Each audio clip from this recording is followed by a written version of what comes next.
Carter Krishna are here for the Florida Squeeze. And as we've been tracking the early vote totals this week, and it's been bad, right, for Democrats. It's been bad for Democrats, not just here in Florida. It has not met expectations in Pennsylvania.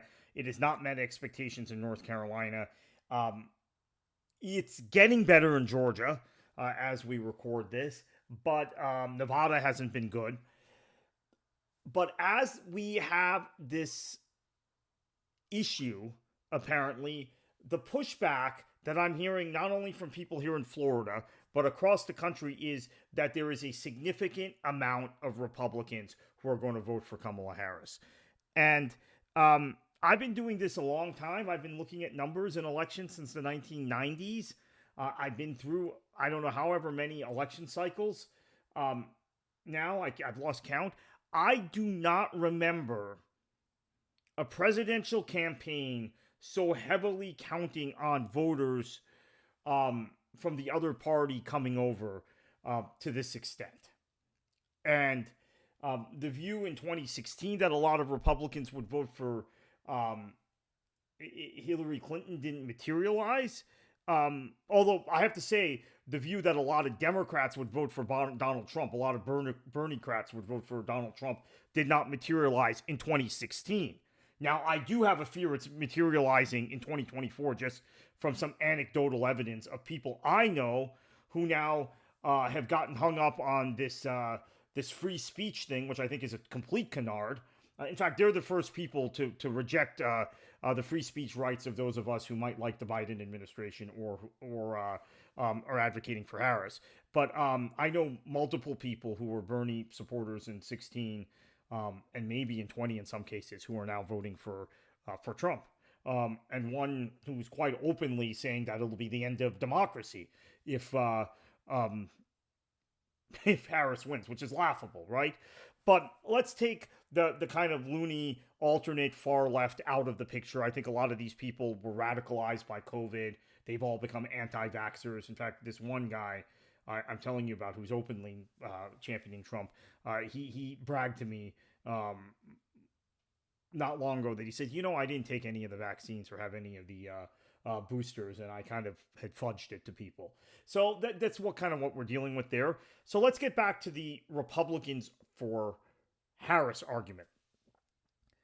We've had several prominent Republicans, starting with former Vice President Dick Cheney, his daughter Liz Cheney, who was the House Majority Whip, and many others endorse Harris. We've had several in this state, former Republican office holders, Paula Dockery, Nancy Argenziano, Jim Smith, statewide official, Bob Milligan, statewide official, Max Stepanovich, maybe the most important Republican operative in the state at one point, and then also Al Cardenas has voted for Kamala Harris. Al Cardenas was the chair of the Republican Party of Florida in the 2000s. He was the chair of the American Conservative Union after that.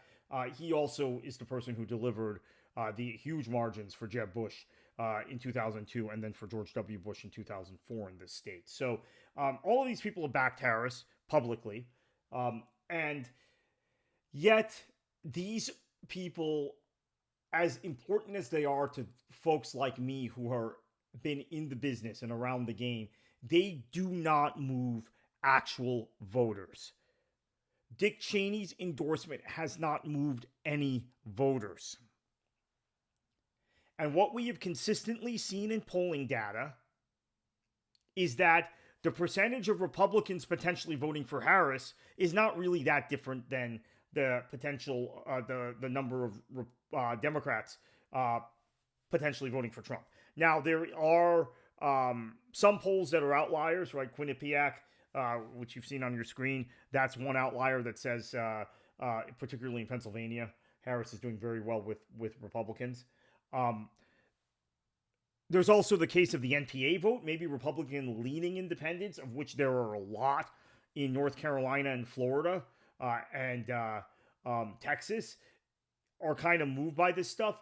But we don't have any empirical evidence. And so my concern is, at this point, this is a lot of people trying to cope with the reality, which is not what we thought it would be a week ago. I mean, I entered Monday of last week thinking the Democrats had a massive advantage in terms of what we were seeing in Georgia, in Florida vote, the mail vote.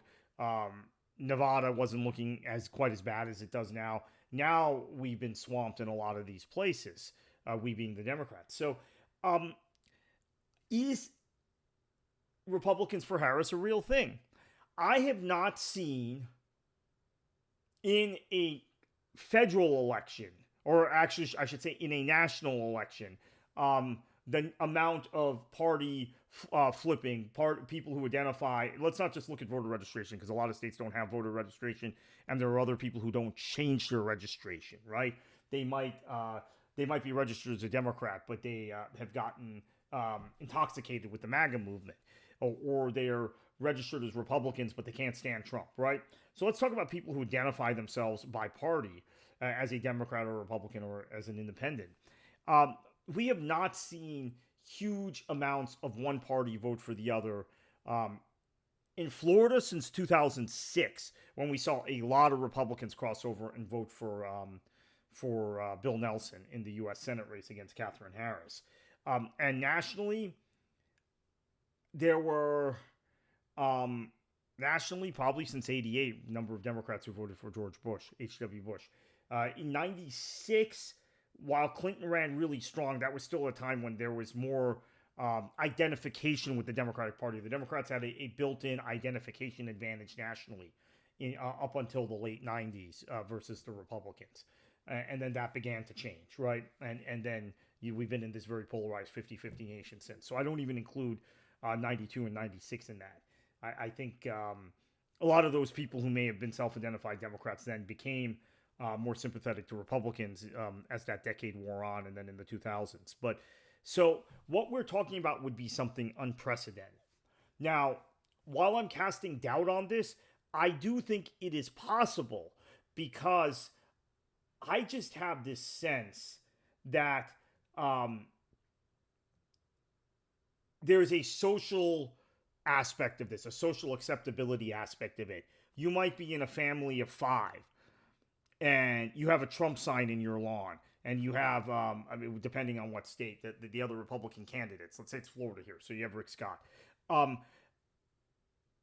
But there might be 1 or 2 people, more likely women, in that household who are going along to get along. If a pollster calls them, or if they are surveyed, they'll say they're for Trump, and then when they go into the secrecy of the ballot box, they're going to cast a vote for Harris. I do think that's possible. Now, do I think it's going to be 15% of the Republicans who vote? No, I don't. I think it might be upwards of 7 or 8%, which is a big difference very different than what a lot of people are wish casting about, which is, they're going to be these huge numbers of people voting for Harris that are Republicans. Now, among independents, look, if Harris can get 55% of the independent vote in Pennsylvania and North Carolina, she will win those states. So maybe we'll do something on the independent vote another day.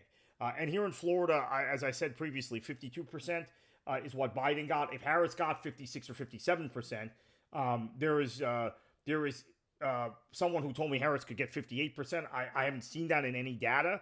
But if that's the case, then Florida is actually kind of in play, in spite of the huge gap now we're seeing in early voting between Republicans and Democrats. So keep all this in mind as we go forward. I'm not trying to be gloom and doom. I think there's definitely, this is a 50-50 election. We all know that. This is a coin toss election. So we're looking at margins. We're looking at where one side may push the margin a little more than the other. And if Republicans for Harris are 8% and Democrats for Trump are 5%, that's a margin right there. That's 3 percentage points in your swing states. That makes a big difference.